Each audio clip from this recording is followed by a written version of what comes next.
Welcome back, ladies and gentlemen. Episode 8, the Ocho. Wow, we are so happy to have everyone here right now. Thank you so much, ladies and gentlemen, for listening, for paying attention, for downloading, for interacting.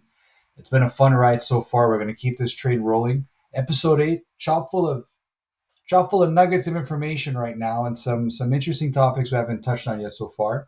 So we're very excited to get rolling on that. But before we jump into that, I don't know about you. I did some gardening this weekend. Um, my parents, God love them, huge garden in the background and in the backyard. They've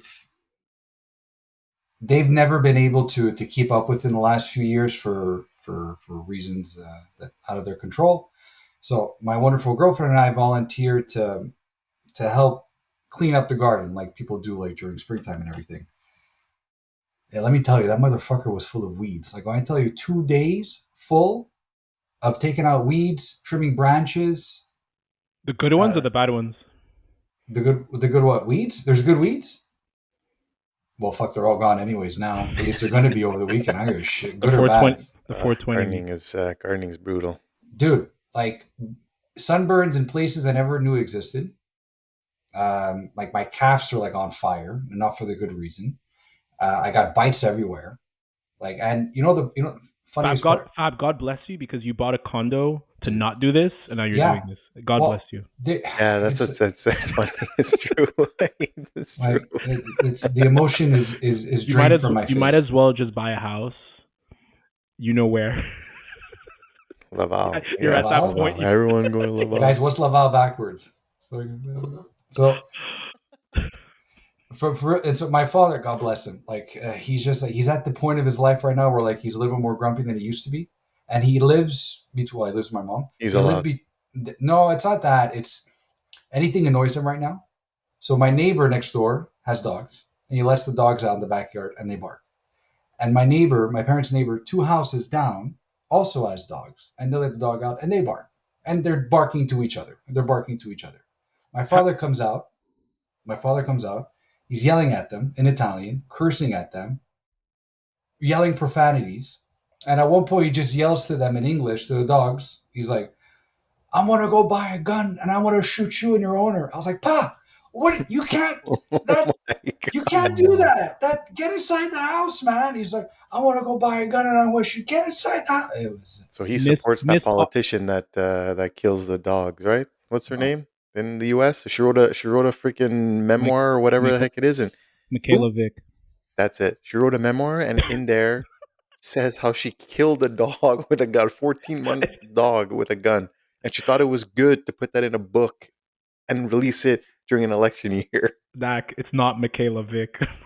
Oh, I just got. Fab, your dad missed a perfect opportunity to tell your neighbor who let the dogs out in Italian. I'm just Oh, that would have saying. been good. yeah, I'm yeah, just saying. Anyways, God bless him. Long story short, uh, I didn't hate it as much as I thought I would. It was just a long, long, long, long 2 days of potting and putting plants and taking out weeds. And I got to go back this weekend to fucking No, that's mulch. that's how it is, buddy. Yeah, it's never Trust, over, man. like, It's No. it's a work in progress all yeah, summer. And I like got to, Raj, thank you very much for letting me bother you with all my grass it's a questions. it's a pleasure. Anyone who knows me knows I didn't think I'd be there. Like obsessed with grass, Dude, obsessed with weeds. Like, yeah, I'm there. Like 30, almost 37 years old. I'm there, and I didn't think I'd be 100%. at this place. Yeah, you take a little bit of pride in having a nice lawn, and I can understand why. Yeah. I can understand why. So that was my weekend. Nak, I heard you had a nice weekend too. You're in Toronto. What happened? Yeah, we went to Toronto. It was my wife's cousin was having a wedding, so we went down with the fam. Went down with my brother-in-law, my in-laws as well. Very fun, except for the baby woke up with a nice fever on Friday, so the drive down was just like brutal. Woke up again Saturday with even higher fever, so we had Oh to God. find a clinic in Toronto to like take her, and yeah, that was just a shit show. Found out That's it was brutal. like a That's massive rough. ear infection, like huge ear infection. So Poor thing. look, luckily we were able to get an appointment somewhere. We got meds, and as soon as she started taking the meds, she started feeling better. But um, no, look, all in all, sick weekend. But man, when you have kids and they're not on schedule and their naps are off and this is off, it could turn ugly real fast. And man, man, it turned ugly real fast at times. It's crazy. But no, look, it was nice to get away. Nice to be somewhere else for a weekend. And wedding was fun too. Had a good time. But you're missing the best part. How was the aquarium?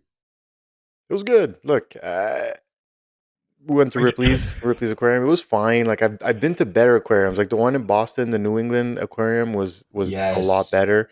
Yes. I've been to the one also in Barcelona, and that one was a lot better.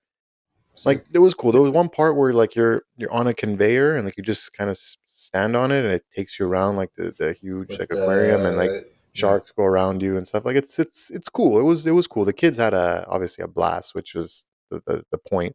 I thought I was gonna have more of a blast than the kids, but um, wow. no, look, all in all, look, it was nice. Walked around downtown. Downtown was a zoo because there was a Jays game in the afternoon on Sunday too. So a lot of like Jays fans they finally won a game and they won. So it was cool. Downtown is just insane.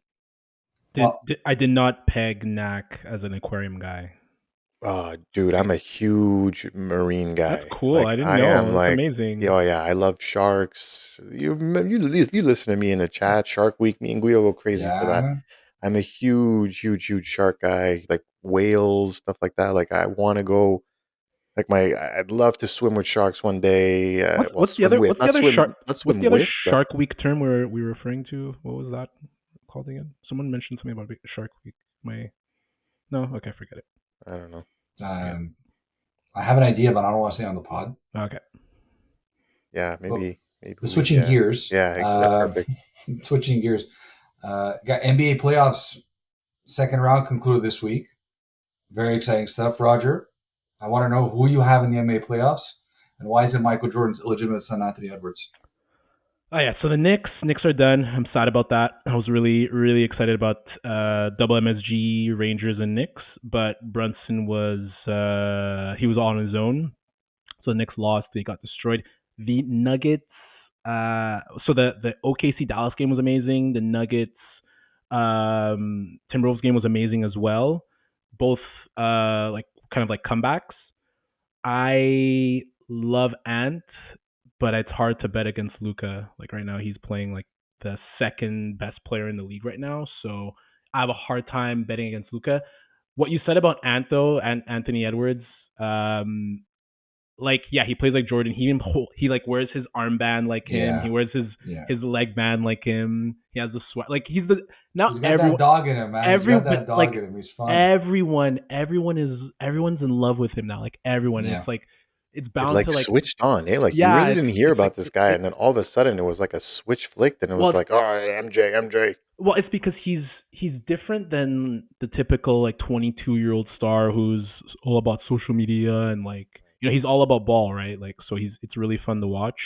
So yeah, now Michael Jordan has two legitimate sons, Anthony Edwards, Jimmy Butler, along Jimmy with Buckets. Jimmy Buckets, along with I think five other real like you know confirmed. And they always pinpoint where he was at this time, who he was He playing doesn't for, he how doesn't many look like people. MJ, but he doesn't look like MJ at all. I saw a graphic of him side by side, like, okay, like you're grasping for straws a little bit just to trying to make a point, I think. But So um, I think game one is tonight. There's a game one tonight. I think it's the Eastern Conference Finals. So yeah, it should be really fun. Looking forward to that, and then the finals as yeah, well. I think it And tipped off 40 minutes ago because we are 8:41 Eastern time, ladies and gentlemen.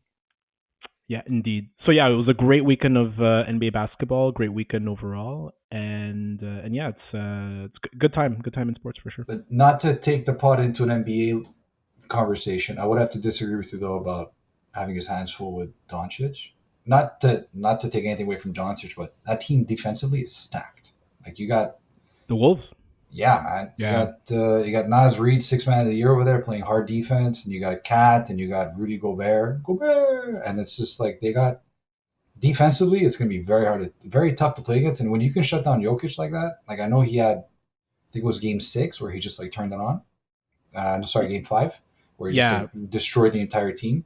But I guess they prevailed. And that fourth quarter in game seven, it was where amazing. they were just It was dropping amazing. Yeah, everything. They had a 20-point deficit yeah, it was amazing. and they just scored 30 straight or something like that. Like Well, completely unanswered, ridiculous. Super yeah. fun times for NBA playoffs. Even though it's a football podcast, we do appreciate sports in general. So we did want to wet everyone's respective whistle with that. But we are going to jump into a little segment called News or Noise, where we want to touch on some news that's coming out with the NFL right now. Want to see if it's related to fantasy, if there's any impact or not, why we think so or not. So we're going to jump right into one of the first topics right now. Marquee player, arguably wide receiver number one, arguably. I know Nach's going to have a different opinion on that, and that's fine. Uh, Justin Jefferson. Sorry, you got CD Lamb's nuts in your mouth. It's fine. I get it. That's fine. Justin Jefferson is holding out for OTA. Ladies and gentlemen, OTA stands for Organized Team Activities, which is basically the team's organized Organized It is team what it activities. is. activities. Yeah, it is It's what it is. voluntary. It's voluntary, but a lot of players they do hold out to a variety of reasons. Justin Jefferson right now is holding out due to contract negotiations. Now, I want to get your 2 cents on whether this is news or noise. If the holdout does continue, and if no contract is established, are you concerned as a fantasy football player, and where you're going to be drafting him or not, and where that is, and as objectively, how do you feel about this? Honestly, right now it's not even news. It's just noise. OTAs right now is voluntary, so a lot of vets skip these.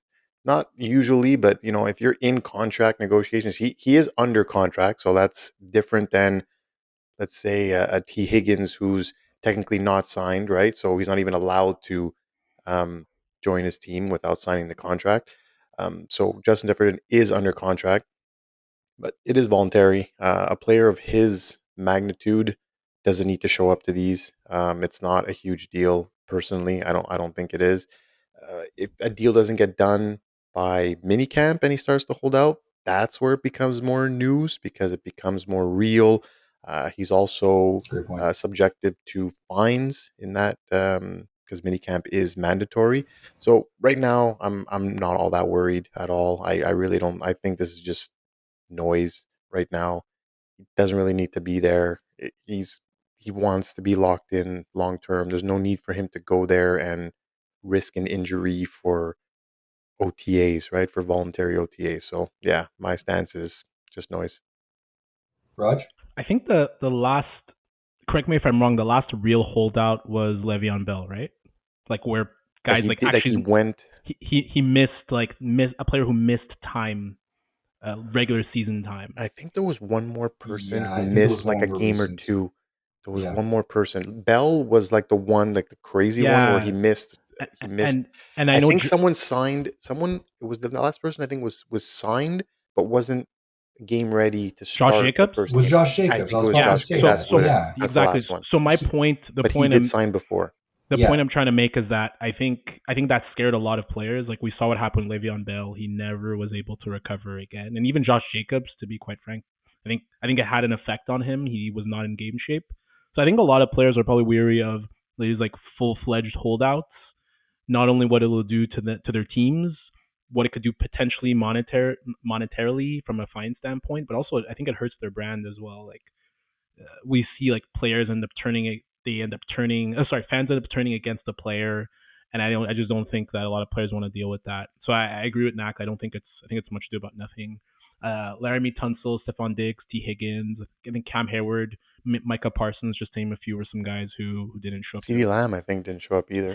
CD Lamb as well, right? So and when Fab sent us the notes, he just put JJ. I was like, what? JJ McCarthy's already holding out? Like, Yeah, sorry about that. Imagine. Well, actually, thanks for the segue. That's really good because I was wondering because I know that JJ McCarthy is just coming into he's most likely going to be the starter, even though it hasn't been officially announced yet, No, I right? don't think so. I don't think so either. I You don't don't think think he's so. going to be the starter? Okay, so let's I assume don't that. think so. Fine, let's just for argument's sake right now. Okay, do you think not having Justin Jefferson there during OTAs might have an issue with the chemistry with JJ McCarthy that could exist, or is it still too early? Not OTAs, man. You're just throwing in shorts and t-shirts right now. It's like Oh, we saw the I Christian think Watson cutting, huh? That Raj, would Dude. you post it?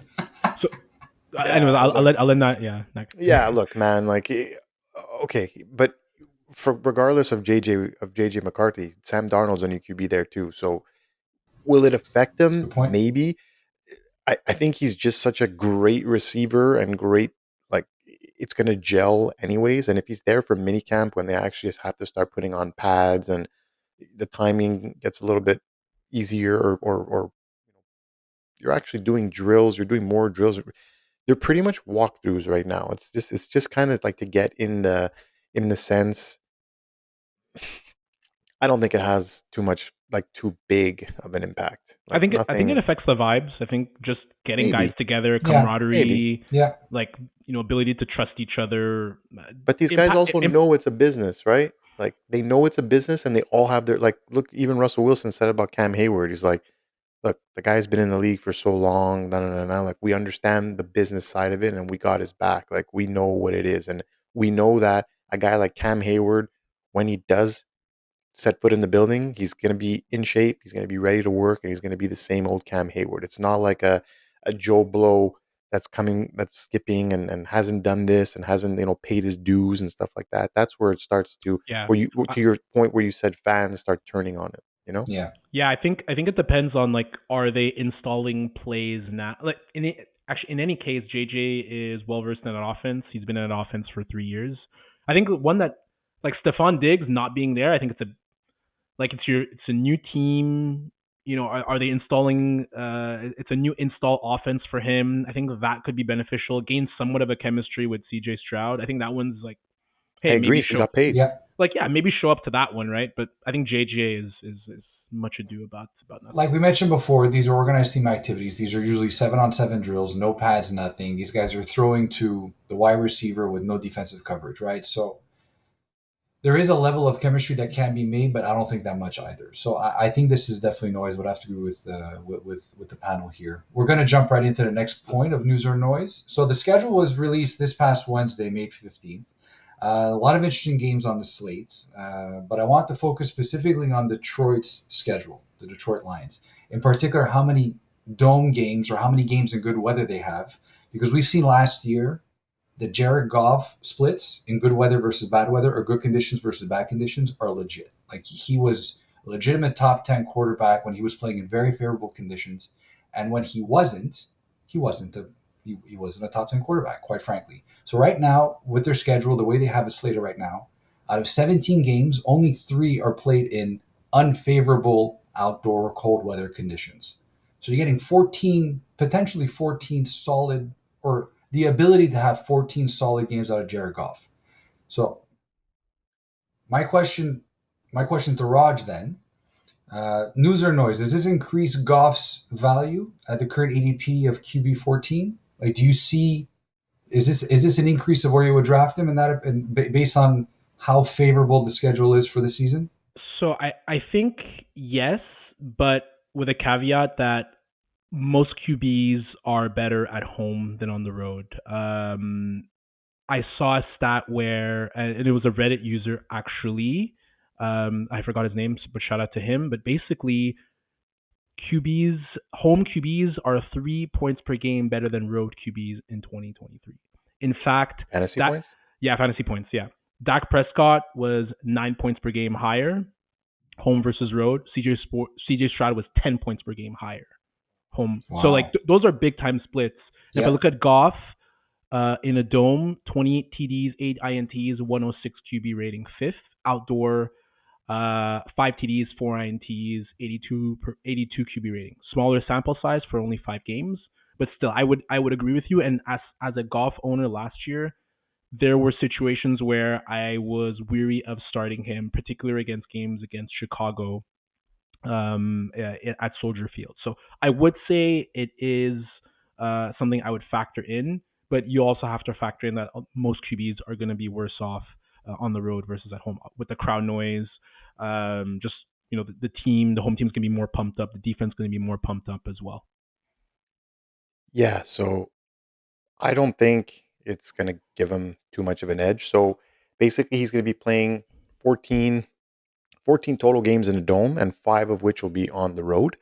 And in the last 3 years, he scored more than 16 points in a road game in domes, once in 6 contests. in the last 3 years, over 16 points. Um, and he's averaging just over 10 points per game overall in those games. So those are dome games on the road. So those 5 dome games that he's getting extra this year doesn't really help him that much. Fab is laughing at the word There's dome. so many domes in that sentence. Dome. Great But nightclub. to Raj's point, at home he's averaging 20 points per game in a dome. So does it does the schedule directly help him? I'm gonna say no. He's still got to play on the road, and history has shown in the last 3 years when he plays in domes on the road, he's scoring just over 10 fantasy points per game. So he's just not a road quarterback where you can really trust. And whether it's at Soldier Field, where it's probably even worse. I didn't look at his stats at Soldier Field, but um, especially if he has to play them in the cold, it's just not his cup of tea. Could it help him a little bit? Maybe, but again, history showing that it doesn't really help him out. Why do you guys think there is a outdoor versus indoor discrepancy? Because like he has like a strong arm, like he's a good QB. Like I was thinking about this when I was kind of doing some analysis on this. Like, why is this the case? I think it has to do with the weather. It's the bad weather conditions when it comes to a quarterback playing outdoors in Like, does he shitty have small weather. like does he have small hands? I Maybe No, don't. he's just used to I it, just dude. He's used to playing. it. He's used to playing in like perfect conditions, right? Like Yeah, some Yeah, QBs, you could tell. Look at Tua. Tua's the same. Like if you really look at it, like in bad conditions, did you see him in KC last year? Okay, that was like yeah, interesting. anyone would have played bad, but like Mahomes didn't play that horrible in that game. Okay, he's used to playing more in the cold, but if a QB like Goff went from playing, um, he was drafted in the Rams in St. He went to Louis, so he was playing in a dome. he went to He's playing, Cal. He went yeah, to he went to Cal. Yeah, Cal, but he was drafted. He played in there a you go. dome in St. Louis, yeah, Hmm. um, and then he went right to LA. Right, he played a yeah. couple years in LA, and that was also a dome and you know nice So it perfect sounds as conditions. if golf definitely excels in favorable conditions. I get your point, Nak. I don't disagree. I think him playing in a majority of favorable conditions for the season won't necessarily push me to draft him, but I think for me specifically, it would be more of a tiebreaker when I'm stuck between him and somebody at the same spot Like who? because like Caleb Williams. Uh, Mm. that's a. Is that a fair comp? Is that a like No, it's no. rookie I'm going rookie based on versus ADP. I'm going based oh on 80? ADP. I'm going based on ADP right now. Caleb Williams is 13th ADP. Two is 12th. He's Goff is going before 14th. Goff. Yeah, again, this is very early on ADP, right? I'm I would just definitely take Goff over Tua. so would Yeah, I. So would yeah, I. So yeah, Goff yeah, right now, hundred in my percent. opinion, is a very low end QB1, high end QB2, and That's this is fair. just for me. It's a tiebreaker. It's if I'm stuck between him and Justin Herbert, who I know is not throwing to anybody, but Justin Herbert's a very good quarterback, and we don't know what to expect out of him this year. But I would be much more comfortable with Jared Goff over Justin Herbert, over over Tua. But I think that's where it ends for me because you're creeping into the top 10, and I don't know if I would. I definitely wouldn't take him over Jordan Love or Kyler Murray or Dak Prescott. Guys are coming more at the or again ADP at the end of the top 10 there. Would you do Anthony Richardson or Jared Goff? Um, Wow. Probably Richardson for me.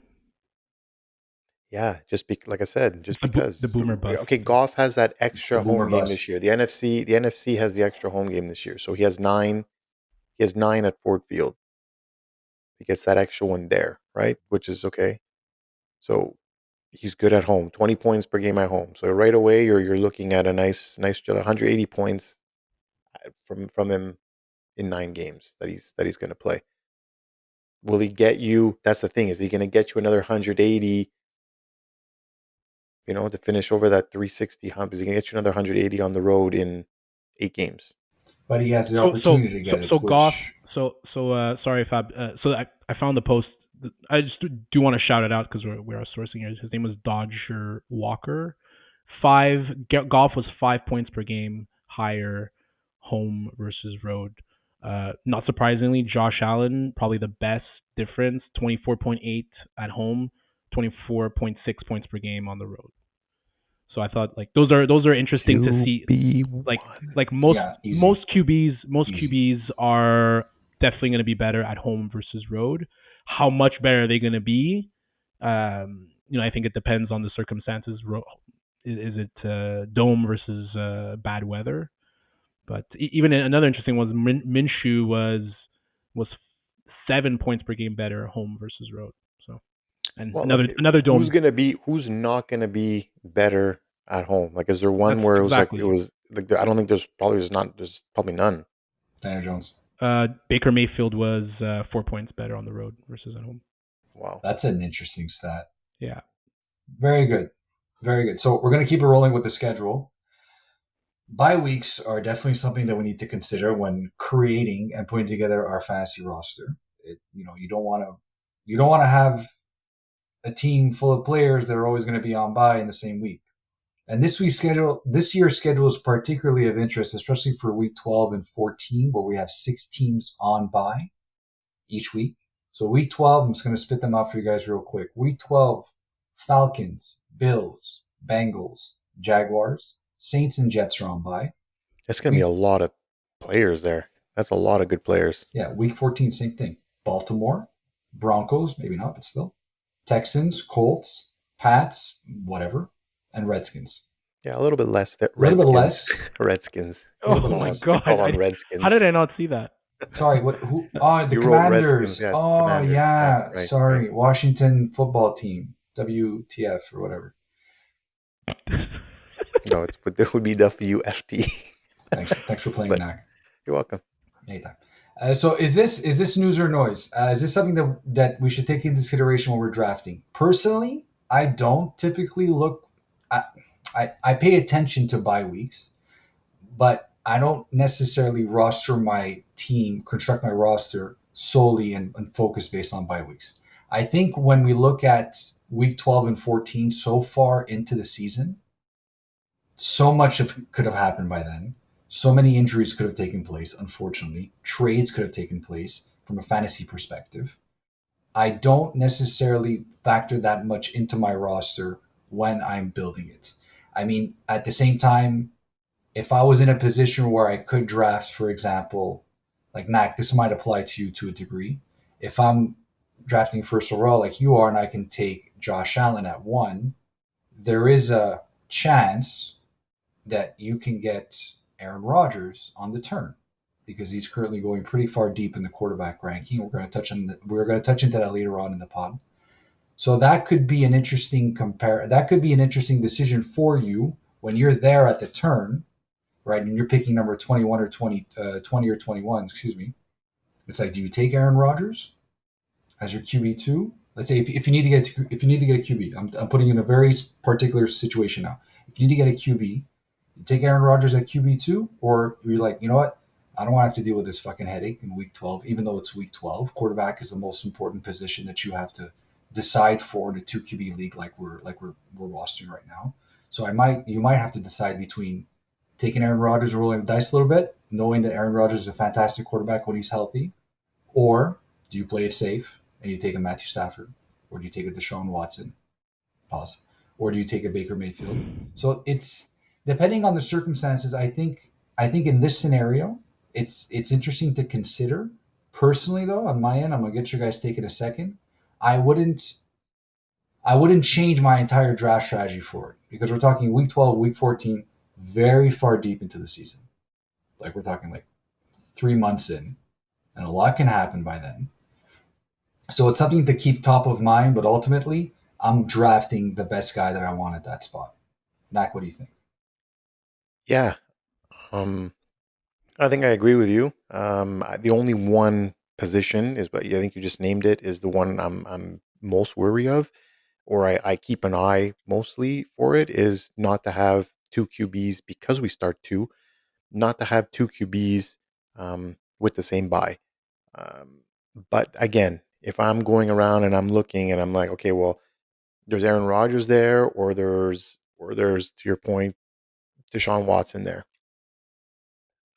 To me personally, I think there's a big gap, and I'd rather Aaron Rodgers than Deshaun Watson. I'm probably going to take, like you said, the best player. Like, I won't let a bye week sway me from taking like the best player. Like I'm weary about it. Like I look for it. Obviously, you don't want your whole team to be on week 7 bye and whatever. So you kind of look out for it. But as you mentioned, the season's long. There's trades. There's this that. If you start looking out for buys, you're going to start bypassing some players that you shouldn't be bypassing at where you're picking them. And I think that's what I look for is I'll look at my team. Hey, does this guy have a buy? Okay, oh, I already have 2 buys on week 7 at the wide receiver position, but I've got to pick between these 2 guys. Well, if I pick this guy here, another buy on week 7, but if I pick this other guy, okay, he's got a buy week 8, but you know what? The value is significantly lower. So I'm not gonna I'm gonna always go for value before bye weeks, and especially the only one I'm like I said, the only one where I really pay attention to is maybe QB because you probably don't wanna have 2 QBs on bye at the same time.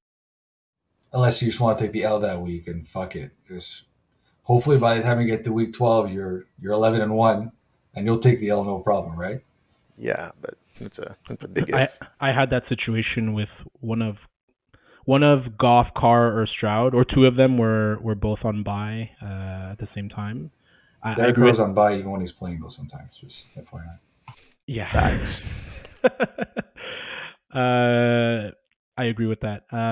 Yeah, so I had two of them on bye and like didn't really make a big difference. And as you guys know, the way I handle my team is that I'll likely punt on kicker anyways. Yeah. I'll happily go into a week with a kicker, not starting a kicker, and just pick up one of the. There's always a QB. There's like whether it's like a Taylor Heineke, there's always going to be a QB available in a two QB league. We always think there isn't, but there always is. And I will take the risk of, to your point, Fab, that example. I'll take the risk of Josh Allen and Aaron Rodgers. Those are two very good options, and I'll deal with what I have to deal with 12 weeks, 14 weeks down the line, whatever it is. Yeah, I think if you're stuck in that situation, you're really not complaining about a bye week all the way to week 12.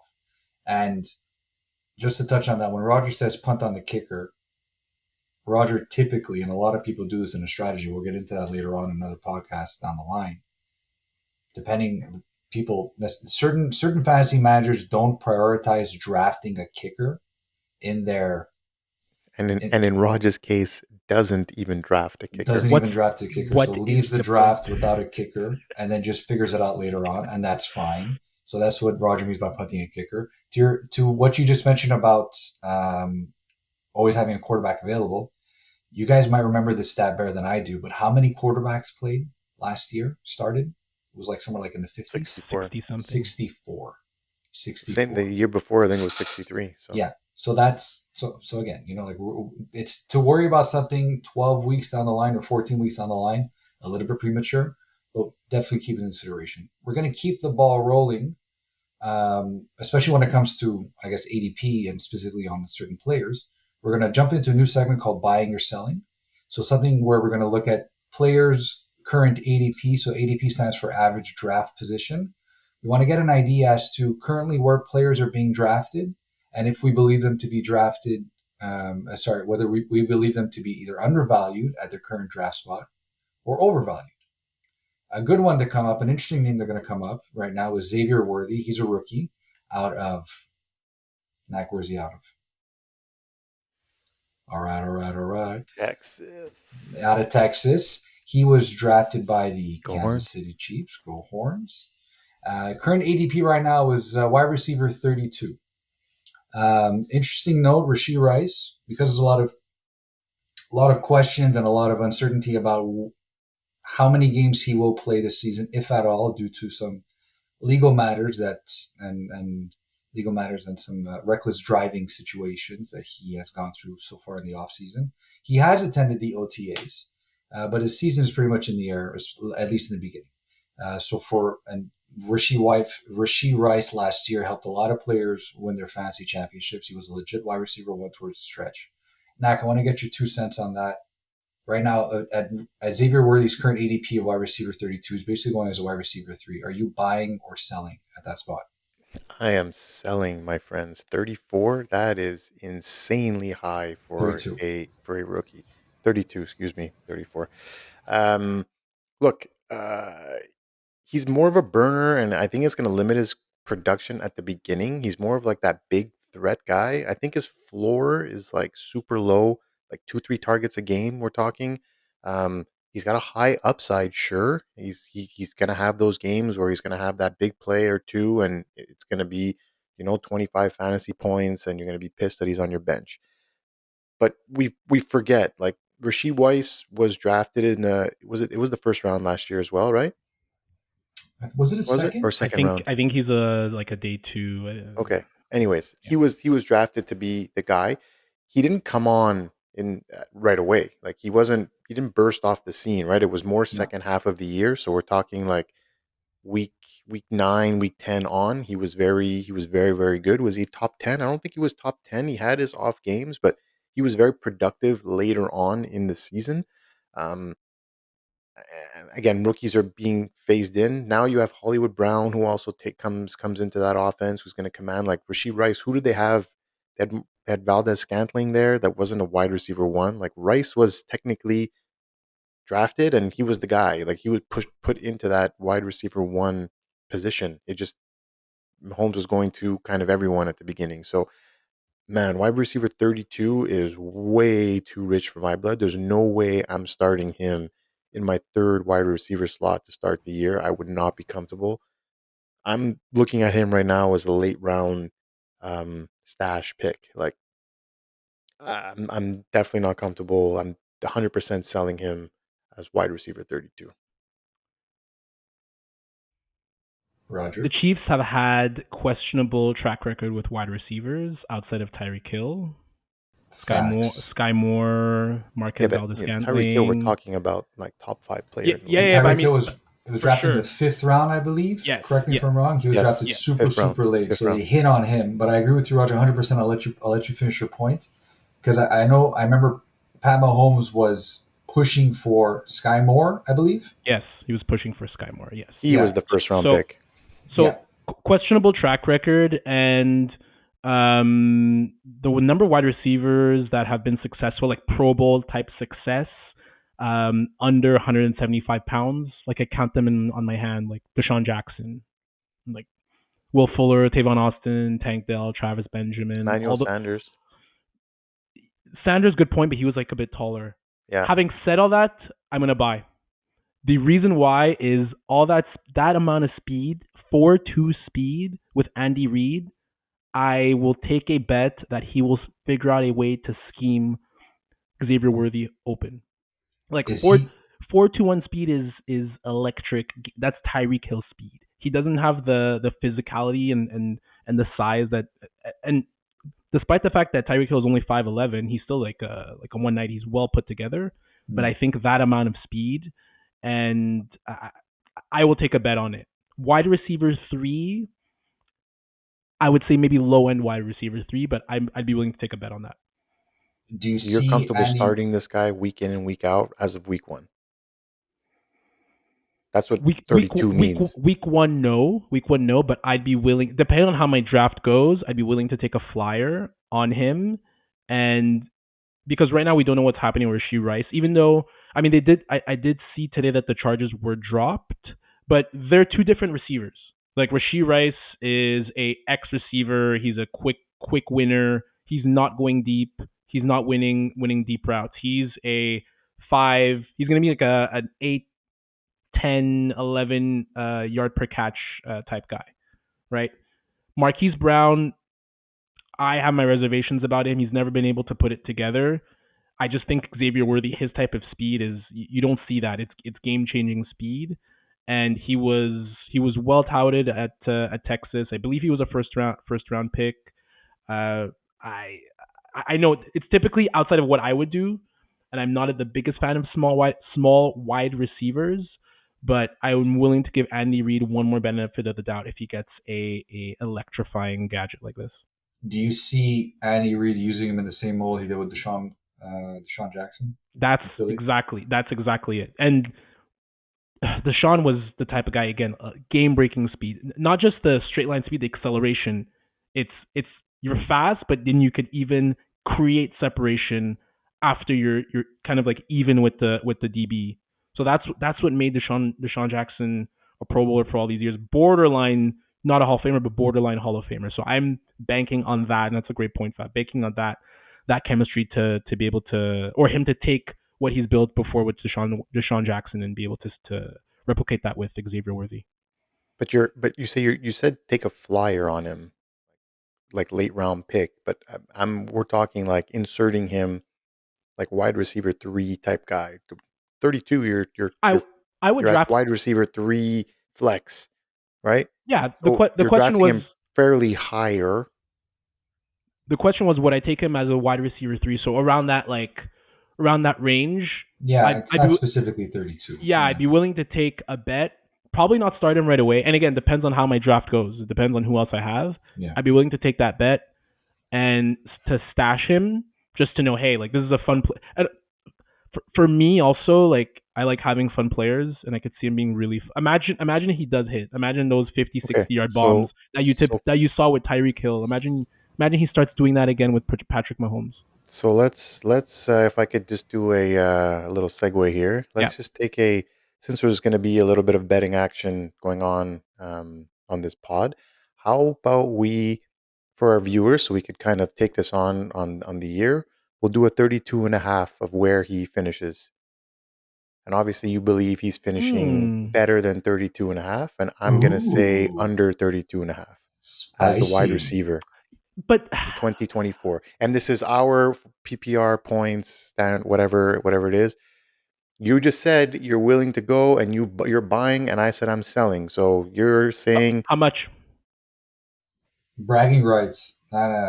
Let's Oh just start no, off right. no, You no want to put money. money on this? You want to put money on this? we could put money. I was going to say bragging rights for the pod. This could be Yeah, Let's do something bragging we rights bragging. look for the at Yeah, pod, let's do and then on a at the end weekly of the basis. season, let's we're do gonna do bragging a rights. tally. Yeah, Who let's wins do bragging and rights. does it? Yeah, let's just do it. Okay, so Little Let's do fun bragging rights. amongst the pod. Let's do bragging So so rights. 32 and a Max half Max says that he will finish under. worse than 32 and a So half. 32 or under, and he has to 32 finish or under. 33 or more Sure, on, let's do it. Raj. No, sorry. It's the reverse. I have him finishing 33 or Or more, above and or more. Roger has Yes, 32 32 or or under. less. Yeah, let's do it. perfect. Let's do it. Bet has been taken into account. We will see you at the end of the Beauty. season. Beauty. Wonderful. Well, no, Moving. you'll see it weekly. Okay. But you have to remember that wide receiver. There's the NFL has built defense, or they've created offense in a way that smaller wide receivers can thrive. If you tell me 10 years ago when Tavon Austin was there, I would agree with you. But look what It's a nice comp. look what Tank Dilla did last year. Even Will Fuller, as much as, and I mentioned him as a guy who couldn't hold up, but when he did hold up, he had like 200-yard games. He was letting it. Like he was absolutely flying with those Texan teams. So I will agree with that. I definitely can. There's going to be some players to do it. I just don't see it in Kansas City with all the other people to kind of feed, right? Like Kelsey's not just going to go away, right? Like those 120 or 130 targets he's commanding a year just don't just pack up their bags and leave. Hollywood Brown is going to command a little bit of the ball. I agree to your point. he's an It intermediate hasn't wide figured it receiver out. though. You're right. You're Like 100% Holly right. Brown is not a deep threat. He hasn't No, been a but deep he's threat. going to come with target share, right? He's going to Yep. come with a target share. Now, look, if if they decide that he's going to play the beginning of the year, that also hurts his value a little bit more too, right? Like I don't know. Again, for me, I see him as that flashy big play guy that could have huge weeks, but his floor, I think, is like a few targets a game, 2, 3 targets a game. I think a lot of it is contingent on how many games Rasheed Rice is going to miss. Hmm. But this is a very spirited discussion, and I like the fact we're going to have a bet that we can follow for the rest of the Let's season. go. We're going to keep it moving. Let's go. We're going to keep this train rolling because the next one we got is Mr. Ivermectin himself, the aluminum foil soldier, Ayahuasca. Mr. Aaron Rodgers, Aaron. Current ADP right now is QB20. We just mentioned him a little bit sooner in the pod. I hope everyone was paying attention. If you weren't, what the hell are you doing? He's going right now. He's being drafted behind Trevor Lawrence, rookie Jaden Daniels for the Washington Redskins. Right after Matthew Stafford, also and before Deshaun Watson. Pause, and Baker Mayfield and Geno. You wrote Stafford. I know what I wrote, but I know what I meant. Okay, thanks. Raj, not Yes. going interrupting. Are you buying or selling at ADP QB 20? I mean, the Jets invest in their O line, both in the draft and free agency. They also have the easiest strength of schedule. I know that a lot of people don't necessarily put a lot of stock into that because strength of schedule is really based on how teams performed last year, and this is a new year, obviously. But I thought it was interesting to point out that that their team is short up the O line, and now their schedule seems to be a little bit more delicate than it was last year. So, Raj, in your opinion, is Rogers a low end QB 2? Yeah, because in 20, I'm still buying because in 2022 he was the 13th best fantasy QB, and that was his, I believe, age 39 season, first year post Devonte Adams with the 38, I youngest think. wide receiver core. Sorry, I think it was his age 38. 38. Yes, 38. Excuse me. Yeah, it was age 38 season, first year post Devonte Adams with the youngest wide receiver core in the league. He still finished 13th. And if anyone who watched him, we saw there was moments where they did struggle because it was such a new supporting cast. But he still showed a lot of flashes of being Aaron Rodgers. And your question is low end QB 1, high end QB 2. I still think he could definitely post that. I looked at best age 39/40 seasons by QBs. Warren Moon, Philip Rivers, Drew Brees, Big Ben, Rodgers, and Brady. They each had quarterback ratings of 91, 97, 115, 86, 91, 112. So that in some cases it's either middle of the pack or slightly above average. Obviously, Garrett Wilson, amazing. Hopefully, he's going to get that breakout year that we've all been expecting. But I think an underrated wide receiver on that corp is one of the guys that they drafted, Malachi Corley, Yeah. who looks Yeah. like a Randall Cobb type slot receiver, which is perfect for Aaron Rodgers. And as you mentioned, they made a lot of investments to the offensive line. Did they change the turf? No. So if he walks out of there, God, I hope he doesn't tear his Achilles again on Monday Night Football Well, again. who's But who's their first game is against the Niners, and who's playing on the Niners? The guy that busted his Achilles last year. Yeah. Yeah, What's his name? What's his name? I forget his name, but there's the player that created the injury for Rodgers last year in his first game is not playing for the Niners, and it's is Armstead? I don't know, but Roger Goodell has a sick sense of fucking humor, That's man. horrible. Because good for him to put that game on the It's horrible. schedule And, week and, one. and just the last Gotta thing is exercise the demons, Aaron Rodgers. and just the last thing I think it'll help, and I think a lot of people think he's going to have a big year, but it's Brees Hall. I think it's the second year removed from the ACL, so I think he's going to Yeah, have a big year, and that'll be a big help to Rodgers. So yeah. I'm I'm I'm I'm super. I'm I'm still super heavy buying. on. I'm still buying the Rodgers stock, and the most important thing is he's not going to run for vice president. Yeah, yeah, that's very true. Like, how you feeling Um, about Aaron Rodgers? Honestly, the ones you listed off, Watson, Mayfield, Geno, like 100%, I'm taking Rogers over any of those three.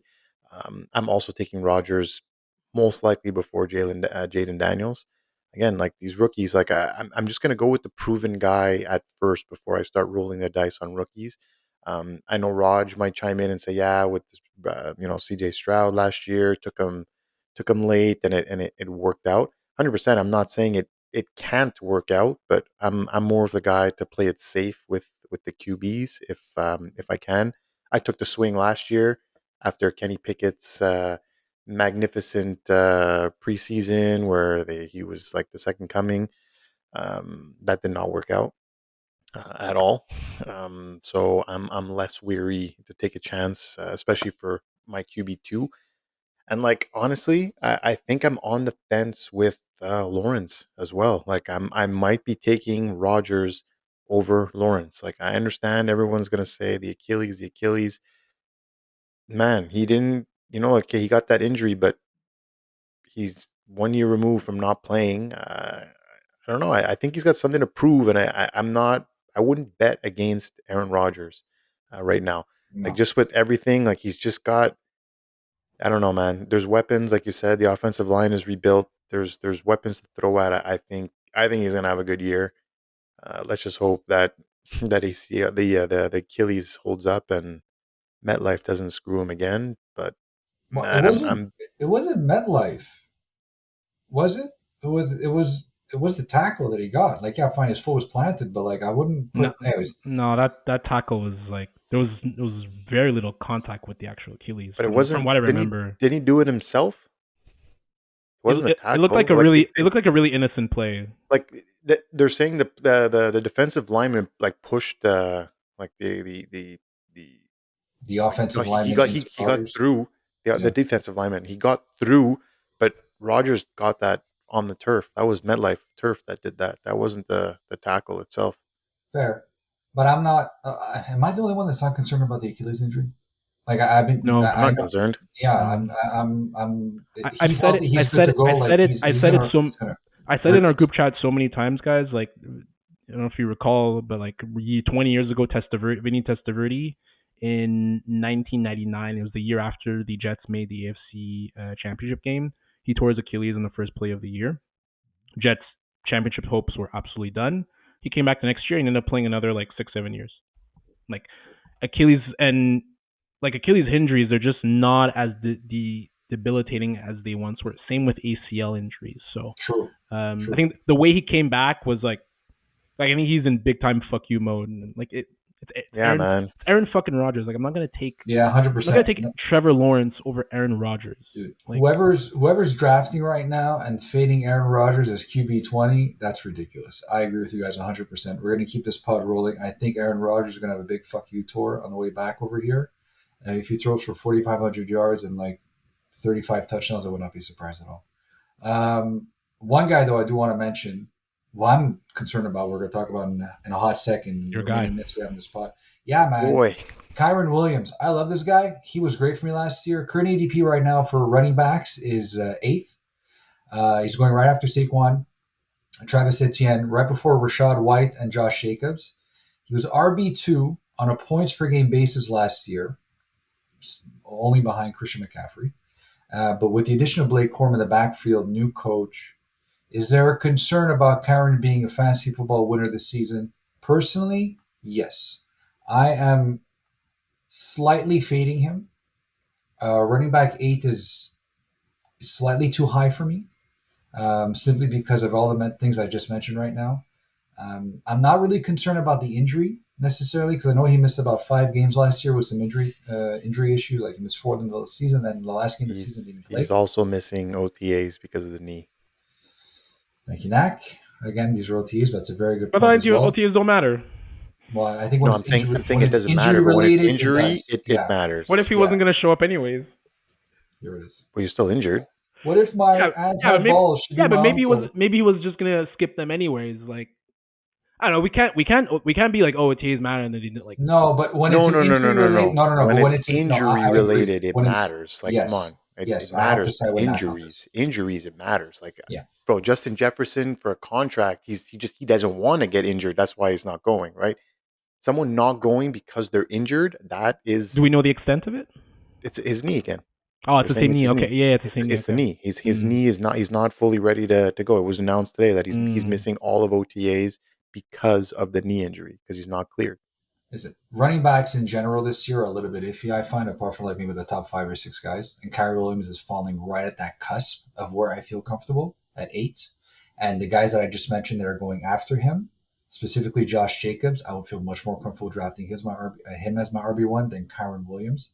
I'm very Agreed. concerned, and this is very early on, so I don't really have anything specific or tangible to go with this. But I'm very concerned with Blake Corum and their new coach Harbaugh in general, just with that how he's going, because how Harbaugh likes to run the rock and he wants Wait, to. I think you're Yeah, mixing up two yeah, teams here. yeah. Harbaugh is Chargers You're doing and what I'm doing. Quorum is the Rams. Corm's at the Kyron Kyron is Williams is Corum the is with the Rams. yeah, Rams, yeah, Yeah, and yeah. Corum was with the Chargers, No, Quorum with the is with Rams. the Rams as well. yeah. But You mentioned Harbaugh is the John Oh, Chargers Harbaugh. coach. Harbaugh with the coach. Excuse me. You're right. I'm sorry. With the new offensive coordinator, then I apologize. All the same, though, with their backup being with the running back backfield being as it is right now, I'm very concerned with how they're going to be splitting that backfield and how they're going to be using those two guys. I don't see Kyron Williams being able to pay off the RB8 investment. I'm fading him, and it's hard for me to say because this guy was He was my darling last year, and I spent a lot of fab on him as well, like right in the beginning of the season. And he brought me to the playoffs, and he brought me to a first round bye and all that stuff. Um, the injury does concern me, and I think RB8 is going to be a little bit more rich for what I'm willing to pay. To be honest, Josh Jacobs interests me a lot more. Derrick Henry, he's going RB12 right now, interests me a lot more than Kyron at 8. Even Isaiah Pacheco. So Wow. yeah, I mean, I'm very very concerned. I'm very concerned, even though the guy, and I might eat my words in the season. If that's the case, then that's great.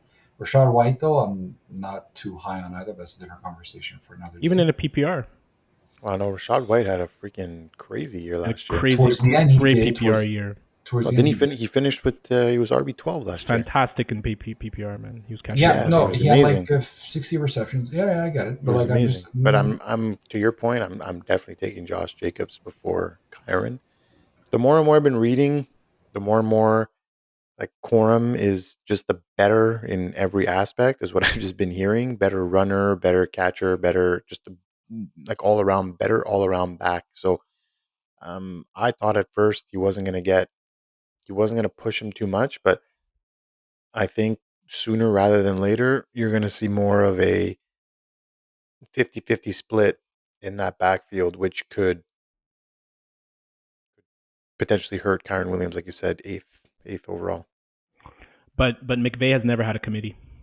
McVay has always chosen one, and I shared this stat in a previous pod, but Rams running backs have averaged about 210 carries per season. So McVay doesn't go with the committee. He goes if he's gonna go with a guy, it's either he picks Corum at training camp, so at least you'll know that Kyron won't be the guy. And I don't think that's gonna be the case because Corum is still a rookie. Now, if there's an injury, maybe that changes. But from what we've seen with McVay, he's always gone with the lead back. I have concerns from about Kyron more so from a talent perspective. I'm just running backs in this system last about 2 to 3 years. We've seen it all the time, dating yep. back to the Mike Shanahan years, and I've said it many times: 3.5 yards per contact, 2.5 yards per rush before contact is a crazy stat that shows how good the system is and how good the offensive line is. So, in terms of your question, I would take him over Travis Etienne. I think I would take Rashad White personally over Kyron Williams. Jacobs, I had in 2 leagues last year. He was amazing in 2022, but that last year scared me a little bit. He looked slow and out of shape. Granted, he's going to have his full training camp, but to Yeah, that I was point, going to then mention. Marshawn Lloyd He's can also be, in a better system now. yeah, for sure, definitely. But the Packers also don't necessarily give 80% of carries to one guy. We've seen them split Aaron Jones and EJ Dillon. Now there's Marshawn Lloyd, who a lot of people were high on. Yeah. As a lot of people, Daniel Jeremiah was saying he's the number one running back in his board. So we'll see. The only benefit to Kyron is if he's healthy. Again, McVay typically only uses one running back, and the Rams. Kyron faced a stacked box, so 8 people at the line of scrimmage, the least amount of time of anyone, 5% last year. So So the would fact, you be comfortable taking him so, eighth running back? no, like again, I think it's I prefer to avoid. I would prefer to avoid him personally. It's just not my preference in terms of like types of running backs. Not my preference, and I have a feeling that eventually I'm having a hard time separating the talent and the fantasy production with this guy. I think in a dynasty league, and I did some research, a lot of people are actually trading him because they feel eventually Quorum will be the Take guy. over. In our type of league, though, I could see why people will go one more year because the talent on the outside with Puka and Cooper Cup and Stafford is there. So That's a great link into Dynasty and how a lot of that stuff can look into futures for us as well. About how a lot of GMs are trading away players or fading players and all that. Just basically gives everybody else an idea as to how the overall sentiment is. These are fantastic discussions, and we're about to run out of time right now. But before we end off, I just want to thank everyone for listening. I want to thank everyone for paying attention. I want to thank everyone for interacting with all of our posts on Instagram, on TikTok, on Twitter. Follow us wherever you get your social media fix for the day. Follow us wherever you listen to your podcast. We're widely available. We're very excited to keep this trade rolling. Next week's going to be episode 9. This one is episode 8. Episode 8 stands for Oh wow, 8 Rogers. comes after 9. Yeah, yeah. Before 9. No. Wow. Episode 8, ladies and gentlemen. Thank you very much. The Ocho. We are the Bush League Huddle Fantasy Football Podcast, and we'll see you next week. Peace. Goodbye. Bye, guys.